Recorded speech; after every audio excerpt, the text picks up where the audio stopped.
Cinematography back with another video. I'm Strange Wayne. So let's get down to brass tacks because you read the title. Hopefully.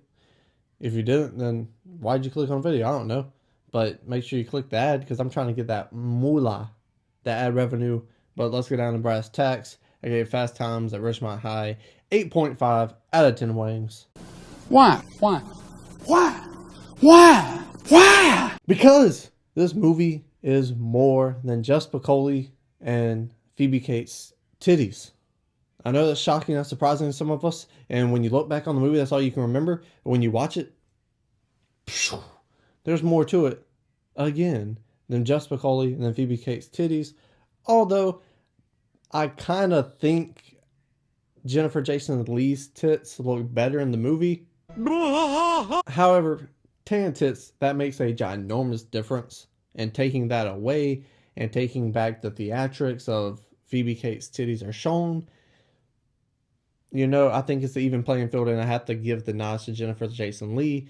But on the other hand, who adds all this theatrics to when they're masturbating? But if you can't tell, you're not watching Siskel and Ebert. No shit. Again, the point being, there's way more to this film than just stoner comedy and tits. Not that there's anything wrong with that. Fast Times at Ridgemont High shows my high school experience, but set in the 80s, and that's what I love about this film. It's timeless. I've known these characters in this film to a certain extent, and that is because high schoolers aren't so different. Because they got 3 goals: the fuck, have fun, and pass classes. And that's every high schooler's goal to a certain extent. But it truly understands that, and it truly understands this audience. This film, personally, I think is the best representation of high school. It's got it down pat, bow, and the ribbon because it understands the complexity of high school. It shows the complexity of how complex it is to achieve these goals that these high schoolers have, that all high schoolers have, basically, and what all high schoolers go through, and the consequences that they go through, example being raw dogging. I should have watched this movie more in high school. Maybe I wouldn't have 4 kids and 3 different baby mamas. And Letitia and LaDeja, I know you're both watching. I'm going to have your money on the 23rd, goddammit, so stop tripping. The balance of realism and entertainment is off the charts incredible.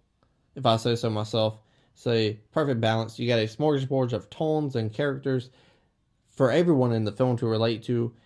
And because there's different tones, everything hits differently because every high schooler is going through something different at the time.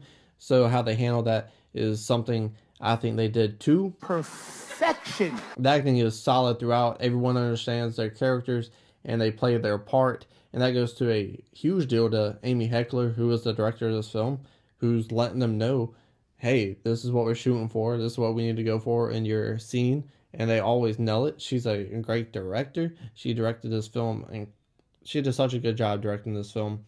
You can even go as far as say, she nailed it. Get it? She nailed it. Whack. But Amy did a fantastic job with this film on a serious note. But the only problem I have with the film is the story and writing. That's the only problem I can find in this movie to me. And that's because you have a smorgasbord film, like I said, with all these characters, different tones. And I love that about the film, but it's also its own worst enemy because its pacing, you see where it falls apart at the end. Because it tries to tie everything together and gives a happy movie ending. And to me, that feels sloppy and it feels rushed. And these characters deserve better than that.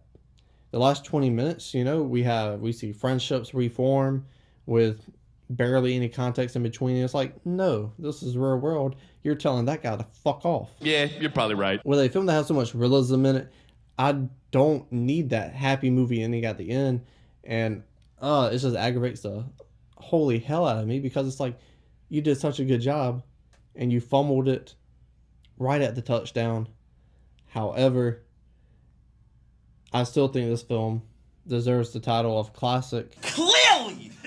No debating! Which is why I gave it a 8.5 out of 10 wings. Tell me what you thought about Fast Times at Ridgemont High down in the comment section below. Scroll back up, hit the like button, share the video, and subscribe.